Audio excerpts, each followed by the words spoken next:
तो देखिए प्रश्न कह रहा है कि किस दर्पण की फोकस दूरी ऋणात्मक होती है। और आपको पहले हम बता चुके हैं कि अवतल दर्पण की फोकस दूरी ऋणात्मक होती है, यानी कि ऑप्शन आपका बी नंबर क्या हो जाएगा, बिल्कुल सही उत्तर हो जाएगा। चलिए अगले नंबर प्रश्न की बात करते हैं। अगला प्रश्न क्या है, तो देखिए अगला प्रश्न है कि दर्पण की फोकस दूरी एफ और वक्रता त्रिज्या आर में क्या संबंध होता है। ये भी प्रश्न आपको बता दिए हैं, तो जल्दी से बताइए। जो हमसे पहले से जुड़े हुए हैं वो हमें नीचे कमेंट में बताएं, जिससे कि हमें अनुभव हो कि आपकी तैयारी कितनी हुई है। जब आप हमें कमेंट करके बताइएगा तो हमें पता चलेगा कि आपकी तैयारी कहाँ तक हुई है और आपको हमें कैसी तैयारी कराना है, तो आप जरूर हमें बताइएगा। आइए बता देते हैं, आप एक जगह लिख लीजिए बिल्कुल बिल्कुल सही उत्तर क्या होगा मॉडल पेपर का, और ऐसा ही प्रश्न आपकी परीक्षा में पूछा जाएगा। और जो आपको हम बताए हैं पिछले वाले वीडियो में, उन सारी वीडियो को नहीं देखें तो प्लीज़ जरूर दिखेगा, नहीं तो आपको काफ़ी नुकसान हो सकती है। तो इसका बिल्कुल सही उत्तर क्या हो जाएगा, आप सभी तो जानते हैं कि F बराबर R/2 होती है, यानी कि जो फोकस दूरी होती है वह वक्रता त्रिज्या की क्या होती है, आदि होती है, यानी कि ऑप्शन बी इसका बिल्कुल सही उत्तर हो जाएगा। आगे बात करते हैं अगले नंबर प्रश्न की। तो अगला नंबर प्रश्न कह रहा है कि सामान्य दृष्टि के लिए स्पष्ट दृष्टि की न्यूनतम दूरी क्या होती है। और ये भी प्रश्न का जवाब हम आपको पहले ही बता दिए हैं। फटाफट बताइए क्या होगा इसका बिल्कुल सही उत्तर। हाँ, तो इसका बिल्कुल सही उत्तर क्या हो जाएगा, ऑप्शन बी नंबर हो जाएगा कि 25 सेंटीमीटर होता है। क्या होता है, 25 सेंटीमीटर होता है, यानी कि ऑप्शन इसका बी सही इसका क्या हो जाएगा, उत्तर हो जाएगा। चलिए आगे बात करते हैं अगले प्रश्न की। तो देखिए अगला प्रश्न कह रहा है, और ये भी प्रश्न आपको हम बता चुके हैं। देखिए प्रश्न कह रहा है कि श्वेत प्रकाश का कौन सा रंग यानी कि वर्ण किसी प्रिज्म से गुजरने के पश्चात का मतलब होता है बाद में सबसे कम झुकता है। सबसे कम कौन झुकता है, तो कहिएगा सर लाल होगा, क्योंकि आपने पहले बता दिया है। तो इस तरह से तैयारी कीजिए और वही सभी प्रश्न आप पढ़िए जो आपकी परीक्षा में पूछा जाता है। कई तरह की आप देख रहे हैं कि गलत जगह मतलब कि आपको पढ़ाया जा रहा है, एक ही चीज़ को कई बार बताया जा रहा है, जिससे कि दिक्कत हो रही है आपको। इसलिए कह रहे हैं कि आप वही सभी पढ़िए जो आपको परीक्षा में पूछा जाए। तो आप देख रहे हैं कि जो आपको पढ़ाए हैं बताए हैं वही सभी प्रश्न आपकी परीक्षा में पूछा जा रहा है, मतलब आपके मॉडल पेपर में या कहीं पे भी यही सभी प्रश्न आएगी। चलिए आगे बात करते हैं अगले प्रश्न की। और यह भी प्रश्न आपको हम बता चुके हैं पहला। 5वां नंबर देखिए प्रश्न कह रहा है कि मानव आंख की रेटिना द्वारा बनाई गई छवि क्या होती है। लेकिन छवि की जगह हम आपको बताए थे क्या चीज, कि मानव आंख की रेटिना द्वारा बनाई गई प्रतिबिंब होती है। तो आपको इस तरह से बताए थे, यहाँ पे छवि की जगह हम प्रतिबिंब बता दिए थे। तो देखिए वही सभी प्रश्न है, केवल थोड़ा सा वर्ड चेंज कर दिया जाएगा, और उसमें आपको हम बताए भी होंगे शायद कि ऐसा प्रश्न पूछा जा सकता है। तो इसका बिल्कुल सही उत्तर क्या हो जाएगा, ऑप्शन बी नंबर हो जाएगा। क्या हो जाएगा, बी नंबर हो जाएगा कि मानव आंख की रेटिना द्वारा बनाई गई जो छवि होती है या प्रतिबिंब होती है वह क्या होती है, वास्तविक और उल्टा होती है, यानी कि ऑप्शन बिल्कुल बी नंबर क्या हो जाएगा, करेक्ट हो जाएगा। जल्दी से लाइक कीजिए, आप लाइक करने में कंजूसी नहीं कीजिए, और जितना ज्यादा हो सकता है शेयर कीजिए। काफी आपके पास कम और अनोखा समय बचा हुआ है, ठीक है, तो बढ़िया से तैयारी कीजिए। और कोई दिक्कत रहता है, एक चीज़ कोई दिक्कत रहता है आपको, जैसे कुछ पूछना है, कोई प्रश्न आपको फंस जाता है, नहीं समझ में आ रहा है क्या करें, तो नीचे कमेंट बॉक्स आपके लिए बना होता है, कमेंट करके बता दीजिए हमें। आपका कमेंट हम पढ़ेंगे, फिर आपको लाइक करेंगे, और उस कमेंट का उत्तर अगर वहाँ पे छोटा होगा तो जवाब दे देंगे, नहीं तो किसी न किसी वीडियो में हम आपको बता देंगे। आगे बात करते हैं अगला प्रश्न कि आकाश का रंग नीला प्रतीत होता है। ये भी प्रश्न बताए थे, यानी कि जो आपको हम पहले पढ़ा दिए बता दिए वही सभी प्रश्न पूछा जा रहा है ना, इसलिए आपको बार बार कह रहे थे, लेकिन आपको विश्वास हो नहीं रहा होगा। तो इसलिए अब आपको विश्वास जरूर हो गया होगा कि सर जो बता रहे थे वही सभी प्रश्न पूछा जा रहा है। तो इसलिए जल्दी से चैनल को सब्सक्राइब कीजिए, लाइक कीजिए और शेयर कीजिए। तो इसका बिल्कुल सही उत्तर क्या हो जाएगा, आकाश का रंग नीला जो प्रतीत होता है वह किसके कारण बहु प्रतीत होता है, तो आप सभी तो जानते हैं कि प्रकाश के प्रकीर्णन के कारण होता है। काफी बच्चे अपवर्तन टिक करेंगे, अपवर्तन नहीं होगा, प्रकीर्णन होता है। क्या हो जाएगा, ऑप्शन बी हो जाएगा। चलिए आगे बात करते हैं। अगला जो प्रश्न है वह कह रहा है, देखिए प्रश्न कि किस दर्पण से वस्तु का प्रतिबिंब बड़ा बनता है। ये भी बताए थे आपको, बड़ा बनता है, और उसमें आपको काफी समझाए थे कि दाढ़ी बनाने में उसका प्रयोग किया जाता है, जिससे कि दाढ़ी का जो बाल होता है वह छोटा छोटा रहता है तो वह दिखाई दे। तो किसमें होता है, तो अवतल दर्पण होता है, यानी कि अवतल दर्पण क्या हो जाएगा, इसका बिल्कुल सही उत्तर हो जाएगा। ओके, चलिए आगे बात करते हैं अगले प्रश्न की। तो अगला देखिए प्रश्न कह रहा है कि निम्नलिखित में से कौन सा लेंस निकट दृष्टि दोष को ठीक करने के लिए उपयोग किया जाता है। ये भी प्रश्न आपको बता दिए हैं पहले से, कौन सा लेंस का प्रयोग किया जाता है अगर किसी व्यक्ति को क्या हो गया हो, निकट दृष्टि दोष हो गया हो। तो आप सभी को तो पता है, क्योंकि आपको बताया है। जिनको नहीं पता है वो याद करते जाएंगे और इसको टिक लगा कर रख लेंगे, क्योंकि मॉडल पेपर से ज्यादा प्रश्न आपकी परीक्षा में आएगा, ठीक है। तो इसका बिल्कुल सही उत्तर क्या हो जाएगा, ऑप्शन सी हो जाएगा, क्योंकि कोरोना काल है और कोरोना काल की वजह से ये क्वेश्चन को क्या किया गया है, दिया गया है, जिससे बच्चे ऐसे तैयारी कर ले और ऐसा ही प्रश्न और ये भी प्रश्न आपको पूछा जा सकता है। अगला प्रश्न है कि निम्नलिखित में से कौन सा उपकरण विद्युत धारा की उपस्थिति को दर्शाता है। बताइए तो कौन दर्शाता है, विद्युत धारा की उपस्थिति। और विद्युत धारा की उपस्थिति की यदि हम बात करते हैं तो गैल्वेनीकरण हो जाएगा। कौन हो जाएगा, तो गैल्वेनीकरण हो जाएगा, ऑप्शन ए नंबर हो जाएगा। क्या हो जाएगा, ऑप्शन ए। आगे बात करते हैं अगले प्रश्न की। तो अगला जो प्रश्न है वह प्रश्न हम सभी का देखिए कह रहा है कि दाएं हाथ के अंगूठे के नियम को किसने प्रतिपादित किया था। तो आप सभी तो जानते हैं कि फ्लेमिंग के दाएं हस्त का नियम हम लोग जानते हैं, तो फ्लेमिंग के क्या हो जाएगा, ऑप्शन बी हो जाएगा, ऑप्शन बी फ्लेमिंग के दाएं हस्त के नियम। ठीक है, चलिए आगे बात करते हैं। अगला देखिए प्रश्न, अगला प्रश्न कह रहा है कि विभवांतर का सही मात्रक क्या होता है, ये भी प्रश्न आपको पता है। तो जो बच्चा हमारे सभी वीडियो देखा होगा ना, उनको तो परेशानी हो ही नहीं रही होगी, उनको होगा ही नहीं, है ना, क्योंकि सभी प्रश्न हम आपको बता चुके हैं और ऐसे ही लगातार आपकी क्लास चल रही है। तो आपके पास इतने ही कम समय है, आपको बोले थे कि पूरी तैयारी आपको हम करा देंगे, भटकना नहीं है, भटकिएगा तो दिक्कत हो जाएगी, है ना। ऐसे आप भटक रहे हैं किसी उस चैनल पे, कभी उस चैनल पे, कभी उस चैनल पे, तो ऐसा ना कीजिए, किसी एक चैनल को निर्धारित कीजिए और उसी से अपना तैयारी कीजिए। ठीक है, चलिए अगला प्रश्न कह रहा है कि विभवांतर का सही मात्रक क्या होता है, तो वोल्ट होता है, आपको पता है ना, क्योंकि हमने बताया है आपको। चलिए तो इसका उत्तर क्या हो जाएगा, ऑप्शन ए नंबर हो जाएगा। अगला प्रश्न देखिए, अगला प्रश्न है हम सभी का कि निम्नलिखित में से किस संयोजन द्वारा प्रतिरोध का मान बढ़ता है, किस संयोजन द्वारा। तो देखिए आप सभी इसमें कंफ्यूज होंगे थोड़ी सी, तो ध्यान से देखिए, इसका बिल्कुल जो सही उत्तर होना चाहिए वो आपका ऑप्शन ए नंबर ही हो जाएगा, क्योंकि श्रेणी क्रम होना चाहिए इसको, बिल्कुल सही उत्तर। थोड़ी सी इसमें हम कंफ्यूज है, अगर हो सकता है, लेकिन इसका बिल्कुल सही उत्तर ऑप्शन ए है। ठीक है, चलिए आगे बात करते हैं अगले प्रश्न की। अगला जो प्रश्न है वह प्रश्न कह रहा है हम सभी की कि चुंबकीय बल रेखा की प्रवृत्ति जो होती है वह कैसी होती है। चुंबकीय जो बल रेखा होती है उसकी प्रवृत्ति जो होती है वह कैसी होती है बाबू, तो कहेगा चुंबकीय बल रेखा की जो प्रवृत्ति होती है तो काल्पनिक होती है। क्या हो जाएगा, ऑप्शन ए नंबर हो जाएगा, नहीं हो जाएगा। हाँ तो चलिए आगे बात करते हैं अगले प्रश्न की। अगला जो प्रश्न है वह प्रश्न कह रहा है हम लोग का 14 नंबर प्रश्न, और भी प्रश्न बताए थे आपको कि 1 किलोवाट घंटा किसके बराबर होता है। 1 किलोवाट जो घंटा होता है वह किसके बराबर होता है आपको बताए थे, तो होता है 3.6 इंटू 10 का पावर कितना जूल, 6 जूल के बराबर होता है। ठीक है, जब जूल में पूछा जाएगा तो इतना आंसर क्या हो जाएगा आपका, हो जाएगा, यानी कि ऑप्शन नंबर क्या हो जाएगा, ऑप्शन सी नंबर हो जाएगा, है ना कमाल की। चलिए आगे बात करते हैं। अगला जो प्रश्न है वह प्रश्न हम सभी का है कि नवीकरणीय ऊर्जा का स्रोत जो होता है वह क्या होता है। नवीकरणीय ऊर्जा का स्रोत जो होता है वह क्या होता है, देखिए तो नवीकरणीय ऊर्जा के स्रोत की यदि हम बात करते हैं तो नवीकरणीय ऊर्जा का जो स्रोत हो जाएगा वह क्या हो जाएगा, तो ऑप्शन बी हो जाएगा कि सौर ऊर्जा हो जाएगा। क्या हो जाएगा, ऑप्शन बी हो जाएगा, सौर ऊर्जा हो जाएगा। आगे बात करते हैं। अगला जो प्रश्न कह रहा है, तो अगला प्रश्न हम सभी का है कि कौन सा लेंस अपसारी लेंस भी कहा जाता है। ये प्रश्न आपको बताए थे कि अभिसारी लेंस किसे कहा जाता है, अपसारी लेंस किसे कहा जाता है ना, कौन कौन होता है, तो आपको हम बताए हैं, तो काफी दिक्कत नहीं हो रही होगी, और जो बच्चे हमसे नहीं पढ़े हैं उनको ही दिक्कत हो रही होगी। तो जान लीजिए कि इसका बिल्कुल सही उत्तर क्या होगा कि कौन सा लेंस अभिसारी लेंस होता है, अपसारी लेंस होता है। अपसारी लेंस की बात करते हैं तो क्या होता है, अवतल लेंस होता है, यानी कि ऑप्शन क्या हो जाएगा, ई नंबर हो जाएगा। और अभिसारी अगर पूछता तो उत्तल हो जाता, है ना। चलिए तो आगे बात करते हैं अगले प्रश्न की। देखिए तो अगला प्रश्न हम सभी का कि प्रकाश का प्राथमिक वर्ण कौन है। प्राथमिक वर्ण, प्रकाश का प्राथमिक वर्ण। और देखिए इसमें प्रश्न देखिए क्या पूछ रहा है, ऑप्शन देखिए कह रहा है कि लाल है, नीला है, या हरा है, या उपयुक्त सभी है। तो देखिए ये जो आपको प्राथमिक वर्ण पूछेगा ना, तो ये तीनों हो जाएगा, लाल भी हो जाएगा, नीला भी हो जाएगा, हरा भी हो जाएगा। तो तीनों याद करके रखे गए, यानी कि उपयुक्त जो सभी है ना वह सभी आपका क्या हो जाएगा, बिल्कुल सही उत्तर हो जाएगा। ठीक है, चलिए आगे बात करते हैं अगले प्रश्न की। सही उत्तर जान लीजिए। देखिए अगला प्रश्न कह रहा है कि निम्नलिखित में से कौन नेत्र का रंगीन भाग होता है। रंगीन भाग कौन होता है ना, तो देखिए रंगीन भाग की यदि हम बात करते हैं तो रंगीन भाग कौन हो जाएगा इसमें से, तो आप सभी को बताना चाहेंगे इसका ऑप्शन हो जाएगा कार्निया होगा। क्या होगा, कार्निया होगा। रंगीन भाग की बात करते हैं तो कार्निया ऑप्शन इसका होगा। ठीक है, चलिए आगे बात करते हैं। और एक चीज आपको बताना चाहेंगे कि सबसे पहले हम ही आपको आंसर की बता रहे हैं, है ना, और इसके देखने के बाद से काफ़ी जो है वो आपको मिल जाएगी, काफ़ी जगह आपको मिल जाएगी, है ना। सबसे पहले आपको हम बता रहे हैं ये चीज़, और आपको पता भी है कि जब बिहार बोर्ड का ऑफिशियल चीज़ आया था, ऑफिशियल मॉडल पेपर आया था, क्योंकि आप जानते हैं कि हमारे चैनल पे कोई फेक वगैरह कभी भी नहीं आती है ना। तो सबसे पहले जब आए थे तो हम ही आपको बताए थे, 1 जनवरी के दिन ही आपको हम बता दिए थे कि आपकी ऑफिशियल मॉडल पेपर जो है जारी कर दी गई है। ठीक है, चलिए, और आपको तो कभी रात को पता चला होगा या सुबह में पता चला होगा ना, लेकिन इसके पहले आ गई थी। ठीक है, वो 1 जनवरी के दिन ही आ गई थी। अगला प्रश्न है कि 1 HP बराबर कितना होता है। 1 HP बराबर, तो 1 HP बराबर जो होता है वह 746 वाट होती है। कितनी होती है, 746 वाट होती है।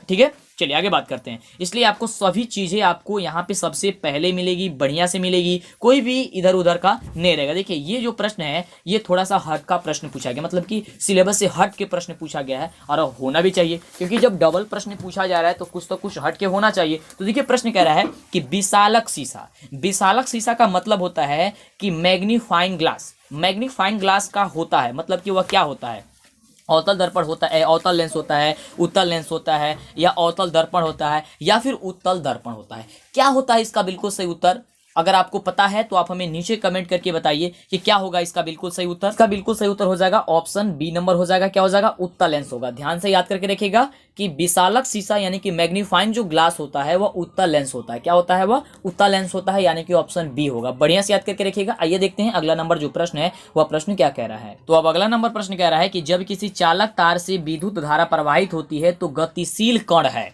जब किसी चालक तार से विद्युत धारा प्रवाहित होती है तो जो गतिशील कण होता है वह क्या होता है? तो इलेक्ट्रॉन होता है। कौन होता है? वह इलेक्ट्रॉन होता है, यानी कि ऑप्शन क्या हो जाएगा बाबू? ऑप्शन डी नंबर हो जाएगा। तो बढ़िया से याद करिए रखिएगा, बढ़िया से सोच समझ करके पढ़े रहिएगा तो दिक्कत नहीं होगी। ठीक है, चलिए आगे बात करते हैं हम लोग। चलिए तो लाइक कर दीजिए फटाफट तो जल्दी से, और चैनल पे पहली बार आए हैं तो सब्सक्राइब कीजिएगा तो ही आपको वीडियो मिलेगा। और देखिए हमारे चैनल पे लाइव क्लास, लाइव टेस्ट, आपको सब चीज ली जाती है, टेस्ट ली जाती है जिससे आपको पता चले कि आपकी तैयारी कितनी हुई है। अगला प्रश्न कह रहा है कि एम्पियर घंटा मात्रक है। जो एम्पियर घंटा मात्रक होता है वह एम्पियर घंटा किसका मात्रक होता है? शक्ति का मात्रक होता है, या फिर आवेश का मात्रक होता है, या फिर ऊर्जा का मात्रक होता है, या फिर इनमें से किसी का भी मात्रक नहीं होता है एम्पियर घंटा। तो देखिए एम्पियर घंटा की बात करते हैं तो एम्पियर घंटा जो मात्रक होता है वह आवेश का मात्रक होता है। आप कहिएगा कि सर आवेश का तो मात्रक आपका कूलम्ब होता है। ठीक है, कूलम्ब होता है, लेकिन एक एम्पियर घंटा में 3600 कूलम्ब आपका आवेश होता है, इसलिए इसका उत्तर आपका बिल्कुल सही बी नंबर होगा। क्या होगा? बी नंबर होगा। क्यों होगा समझिए आप। देखिए एक एम्पियर जो घंटा होता है वह 3600 कूलम्ब आवेश के बराबर होता है। किसके बराबर होता है? 3600 कूलम्ब आवेश के बराबर होता है। तो इसका आवेश का क्या हो जाएगा? इसका बिल्कुल सही उत्तर हो जाएगा कि एम्पियर घंटा मात्र किसका होता है? आवेश का होता है। ठीक है, चलिए आगे बात करते हैं। अगला प्रश्न कह रहा है कि निम्नलिखित में कौन सा मात्रक वाट के बराबर है? इसमें वाट के बराबर कौन है? कौन सा मात्रक है? प्रश्न आपको बताइए, याद किए होंगे आपको, अगर बढ़िया से आपको याद होगा तो। ठीक है, चलिए तो बात करते हैं इसका बिल्कुल सही उत्तर क्या हो जाएगा। तो कहिएगा सर इसका बिल्कुल सही उत्तर तो ए नंबर हो जाएगा, क्योंकि आपने पहले बताया है। हाँ, हमने पहले बताया है, यानी कि ऑप्शन ए नंबर हो जाएगा कि जूल प्रति सेकेंड। आगे बात करते हैं, अगले प्रश्न की बात करते हैं। तो अगला जो प्रश्न हम सभी का कह रहा है कि विद्युत धारा का मात्रक क्या होता है? विद्युत धारा का मात्रक क्या होता है आप सभी को तो पता है। ऑप्शन कह रहा है कि एम्पियर होता है, वोल्ट होता है, ओम होता है, या वाट होता है। क्या होता है आपको ये बतानी है। तो देखिए विद्युत धारा का जो मात्रक होता है वो एम्पियर होता है, यानी कि ऑप्शन क्या हो जाएगा? ए नंबर हो जाएगा। और एक चीज आपको बताना चाहेंगे कि सारे सब्जेक्ट का, वो मैथ हो, सोशल साइंस हो, संस्कृत हो, जो भी है सबका आंसर की आपको इस चैनल पे मिल जाएगी। ठीक है, परेशान नहीं होना है, कहीं भटकना नहीं है। भटकिएगा तो दिक्कत होगा। आप जानते हैं ना कि इधर से उधर जब आप जाइएगा, यानी कि दो नाव पे जाइएगा, तो फिर बीच में क्या होता है आपको पता है। आगे बात करते हैं। अगला प्रश्न है कि ग्लोबल वार्मिंग के लिए उत्तरदायी गैस कौन होता है? ग्लोबल जो वार्मिंग होता है उसके लिए उत्तरदायी जो गैस होता है कौन होता है? O2 होता है, या NH3 होता है, या फिर CO2 होता है, या फिर N2 होता है। तो आपको बताना चाहेंगे कि ग्लोबल वार्मिंग के लिए जो उत्तरदायी गैस होता है वह क्या हो जाएगा? CO2 हो जाएगा, यानी कि ऑप्शन क्या हो जाएगा? सी नंबर हो जाएगा। ठीक है, चलिए आगे बात करते हैं। अगला जो प्रश्न है वह प्रश्न हम सभी क्या कह रहा है कि शरीर में भोजन का पाचन किस प्रकार की अभिक्रिया है? ये भी प्रश्न आपको बढ़िया से समझा करके बताए थे कि शरीर में भोजन का पाचन किस प्रकार की अभिक्रिया है। तो यह उपचयन अभिक्रिया। कौन अभिक्रिया है? उपचयन अभिक्रिया है। ठीक है, चलिए आगे बात करते हैं। अगला प्रश्न है कि काली चूना पर जब जल डाला जाता है, क्या किया जाता है? काली जो चूना होती है उस पर क्या डाल दिया जाए? जल। तो अभिक्रिया क्या होगी? क्या वह उष्माक्षेपी होगी, उष्माशोषी होगी, विस्फोटक होगा, या फिर इनमें से कोई नहीं होगा? तो देखिए जब काली चूना पर हम लोग क्या करते हैं? जल डाल देते हैं, तो इसमें उष्माक्षेपी अभिक्रिया होगी, क्योंकि उसमें से उष्मा क्या होगा? बाहर निकलेगा, यानी कि ऑप्शन क्या हो जाएगा? ई नंबर हो जाएगा। ठीक है, चलिए आगे बात करते हैं। अगला प्रश्न है कि निम्नलिखित में से कौन सबसे अधिक अभिक्रियाशील होता है? सबसे ज्यादा अभिक्रियाशील कौन होता है? और देखिए ऑप्शन आपका क्या कह रहा है। ऑप्शन कह रहा है कि Cu, Hg, Au, या फिर Ag, या फिर Au। तो देखिए सबसे अभिक्रियाशील की बात करते हैं इसके अनुसार, किसके अनुसार? जो ऑप्शन दिया गया इसके अनुसार, तो इसके अनुसार ऑप्शन आपका सी नंबर हो ही जाएगा कि Ag होता है। ठीक है, सिल्वर। ओके, क्या होता है? Ag। आगे बात करते हैं। अगला कह रहा है कि चूना जल का रासायनिक सूत्र क्या होता है? चूना जल का ऑप्शन कह रहा है कि CaCl2, या CaOCl2, या CaOH का होल ट्वाइस। क्या होता है चूना जल का? तो चूना जल किसका? चूना जल कह रहा है, तो चूना जल का क्या हो जाएगा? ऑप्शन आपका डी नंबर होगा कि CaOH का होल ट्वाइस होगा। क्या होगा? CaOH का होल ट्वाइस होगा, यानी कि ऑप्शन क्या हो जाएगा? डी नंबर होगा। समझे? चलिए आगे बात करते हैं। अगले प्रश्न की बात करते हैं। तो अगला प्रश्न पूछा गया है कि कोई विलयन लाल लिटमस पत्र को नीला कर देता है, तो उसका पीएच मान क्या होगा? देखिए काफी घुमा करके क्वेश्चन पूछा गया है। क्वेश्चन पूछा जाता था पहले कि कोई विलियन लाल लिटमस पत्र को नीला कर देता है तो वह क्या कहलाता है, लेकिन यहाँ पे पूछ दिया गया है कि कोई विलियन लाल लिटमस पत्र को नीला कर देता है तो उसका पीएच मान क्या होगा। तो यहाँ पे देखिए दो क्वेश्चन का उत्तर आपको याद होगा कि जब लाल लिटमस पत्र को कोई विलियन क्या कर देता है, नीला कर देता है, वो क्षार कहलाता है। और क्षार का पीएच मान क्या होता है, अधिक होता है। तो पीएच मान जब अधिक होता है तो यहाँ पे देखिए 7 से अधिक होता है। किससे अधिक होता है, 7 से अधिक होता है। ऐसा नहीं कहिएगा कि अधिक होता है, अधिक नहीं, 7 से अधिक होता है। किससे अधिक, 7 से। तो इस ऑप्शन में देखिए 7 से अधिक कौन कौन है, तो 11 है और 10 है, यानी कि ऑप्शन डी नंबर हो जाएगा कि ए एवं बी दोनों हो जाएगा। क्या हो जाएगा, ए और बी दोनों हो जाएगा। आगे बात करते हैं अगले प्रश्न की। और देखिए अगला जो प्रश्न है वो कह रहा है कि एल्काइन में कार्बन कार्बन के बीच कितने सहसंयोजक बंधन होते हैं। एल्काइन के बीच, जो एल्काइन होता है उसके बीच कार्बन कार्बन के कितने जो होते हैं वह सहसंयोजक बंधन होते हैं। 1 होते हैं, 2 होते हैं, या फिर 3 होते हैं, या फिर 4 होते हैं। तो आपको बताना चाहेंगे कि एल्काइन में कार्बन कार्बन के जो बीच होता है वह एक त्रिआबंध होता है, यानी कि ऑप्शन इसका सी होगा। ठीक है, ऑप्शन सी त्रिआबंध। आगे बात करते हैं। अगला प्रश्न कह रहा है कि ग्लूकोज का आणविक सूत्र क्या होता है। आपको पता होगा कि ग्लूकोज का आणविक सूत्र, आपको ऑप्शन जो दिया गया ध्यान से देखिए कि C6H12O6 यानी कि C6H12O6, या फिर CH3COOH, या फिर CH3CHO, या फिर CHCl3। तो हो जाएगा इसके बिल्कुल सही उत्तर क्या चीज कि C6H12O6, यानी कि ऑप्शन ए ग्लूकोज का ये आपका सूत्र होता है। आगे बात करते हैं। अगला जो प्रश्न कह रहा है कि उच्च वसीय अम्लों के सोडियम लवण कहलाते हैं। देखिए काफी बढ़िया प्रश्न है ये, और काफी बच्चे इसका उत्तर नहीं दे पाएंगे। उच्च वसीय अम्लों के सोडियम लवण जो है कहलाते हैं। तो आप साबुन के बारे में जब पढ़े होंगे ना तो आपको बताया गया होगा। तो ये हो जाएगा ऑप्शन क्या हो जाएगा, साबुन। क्या हो जाएगा, साबुन। ना यहाँ पे अपमार्जक होगा, ना प्लास्टिक होगा, ना रबर होगा, क्या होगा, साबुन होगा। आगे बात करते हैं। अगला जो प्रश्न है वह कह रहा है हम सभी का कि बॉन्ड CHO अभिक्रियाशील मूलक को क्या कहते हैं। बॉन्ड CHO काफी बढ़िया प्रश्न है यार, आपको पहले भी बताया है और बताया भी थी कि काफी इंपॉर्टेंट क्वेश्चन है। ऐसा ही प्रश्न आपके परीक्षा में पूछा जाएगा। देखिए जो मॉडल पेपर जारी किया गया तो यही प्रश्न आपको आ गया। तो क्या हो जाएगा, बॉन्ड CHO अभिक्रियाशील मूलक को हम लोग क्या कहते हैं, फटाफट बताइए। तो आप जानते हैं कि उसे क्या कहते हैं हम लोग, एल्डिहाइड कहते हैं, यानी कि ऑप्शन क्या हो जाएगा, ए हो जाएगा। क्या कहते हैं, एल्डिहाइड कहते हैं। अब अगला नंबर प्रश्न कह रहा है कि आवर्त सारणी के किसी आवर्त में बाएं से दाएं जाने पर तत्वों की परमाणु त्रिज्या होती है।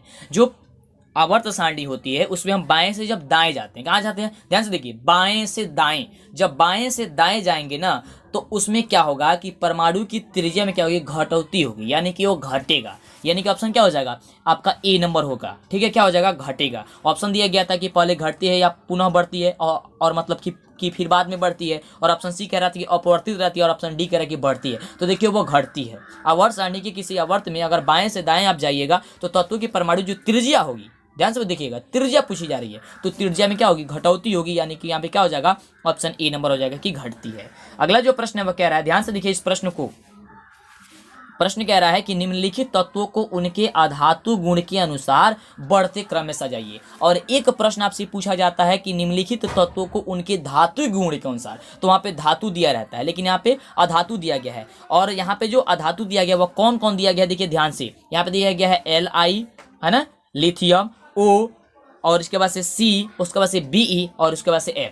इसको क्या करना है, आपको क्या करना है, किस क्रम में सजाना है, तो बढ़ते क्रम में सजाना है। आपको किस क्रम में सजाना है, बढ़ते क्रम में सजाना है। तो बढ़ते क्रम इसमें देखिए, ध्यान से देखिए कौन होगा, तो बढ़ते क्रम इसमें होगा सबसे पहले आपको लिथियम, ठीक है, उसके बाद से होगा बेरिलियम, फिर होगा कार्बन, फिर आपका ऑक्सीजन, और फिर होगा फ्लोरीन। यानी कि ऑप्शन क्या हो जाएगा, बी नंबर आपका बिल्कुल सही उत्तर हो जाएगा। ठीक है, बी नंबर आपका क्या होगा, बिल्कुल सही उत्तर होगा। इसे आप याद करके बढ़िया सा लिखिएगा। ठीक है, चलिए आगे बात करते हैं। अगला जो दिया गया है वो अगला कह रहा है प्रश्न 37 नंबर कि सिलिकॉन क्या है। सिलिकॉन के बारे में आप पढ़े होंगे, आपको हमने भी बताया है पहले, तो इसलिए आप सारी वीडियो नहीं देखें, नीचे डिस्क्रिप्शन में सभी वीडियो का लिंक है, सभी वीडियो जरूर देखिएगा।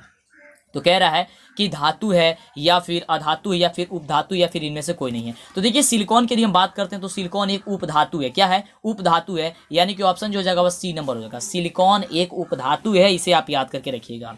आगे बात करते हैं। अगला जो प्रश्न है वह कह रहा है कि निम्नलिखित में से कौन जो है विद्युत धनात्मक तत्व है। इसमें से विद्युत धनात्मक तत्व कौन है, यहाँ पर दिया है ऑप्शन क्या चीज, सी, उसके बाद से दिया है Cl, फिर दिया है Na, और ऑप्शन डी दिया है कि P। तो इसका उत्तर जो सही हो जाएगा विद्युत धनात्मक तत्व, तो आपका सोडियम हो जाएगा, यानी कि ऑप्शन इसका हो जाएगा सी। अगले प्रश्न की बात करते हैं। तो अगला प्रश्न कह रहा है कि टिहरी बांध निर्माण किस प्रदेश में किया गया है, और काफी जो है वह महत्वपूर्ण ये क्वेश्चन है, इसे याद करके लिखिएगा। कई बार आपको हमने ये भी बताया है कि टिहरी बांध का निर्माण जो किया गया है वह किस प्रदेश में किया गया है, तो किया गया है उत्तराखंड में। किस में किया गया है? उत्तराखंड में। ध्यान से देखिएगा, उत्तर प्रदेश न मार दीजिएगा। जल्दी जल्दी के चक्कर में गलती यही होती है बच्चों से कि जल्दी जल्दी पढ़ते हैं, तो जल्दी जल्दी मत पढ़िएगा, ध्यान से पढ़िएगा। ऑप्शन एक ही तरह का रहता है, तो क्या होगा? उत्तराखंड होगा, यानी कि ऑप्शन बी हो जाएगा। तो अगला नंबर प्रश्न कह रहा है कि निम्नलिखित में से किस धातु को किरोसिन में डुबो करके रखा जाता है। ऑप्शन कह रहा है कि मैग्नीशियम, सोडियम, पारा या फिर टंगस्टन। आपको बताया है, फटाफट बताइए तो इसका उत्तर क्या हो जाएगा। तो कहिएगा कि सर इसका उत्तर तो हो जाएगा बी नंबर, क्योंकि आपने पहले ही हमको बता दिया है। तो बहुत बढ़िया बात है। और जो भी बच्चे नहीं देखे हैं सारी वीडियो जरूर देखिएगा। सबसे पहले हर चीज जानकारी लेने के लिए और बढ़िया से जानकारी लेने के लिए यही एक ऐसा चैनल है जिसपे आपको 100% सारी चीजें क्या होती है, सही से मिलती है। तो इसका बिल्कुल सही उत्तर क्या हो जाएगा? आपको बी नंबर हो जाएगा। और एक चीज ध्यान में रखिएगा, आपको 2 नंबर में भी यह प्रश्न पूछा जाता है कि सोडियम को किरोसिन तेल में डुबो करके क्यों रखा जाता है।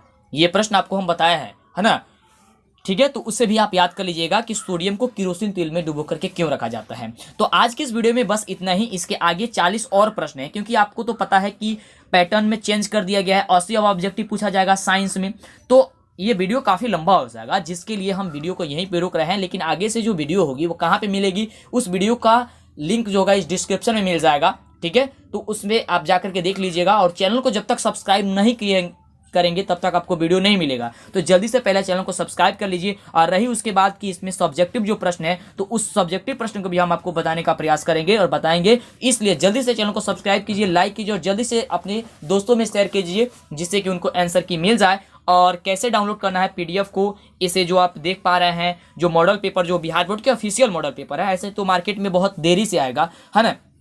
तो आप कैसे डाउनलोड करिएगा, नीचे डिस्क्रिप्शन में लिंक है, उस वीडियो को भी देख लीजिएगा, बढ़िया से इस चैनल पे अपलोड है। तो फिर मिलते हैं आपसे नेक्स्ट वीडियो के साथ, है ना। और जितने भी वीडियो नहीं देखें सारी वीडियो देखिए। बहुत बहुत धन्यवाद आप सभी को इस वीडियो को देखने के लिए।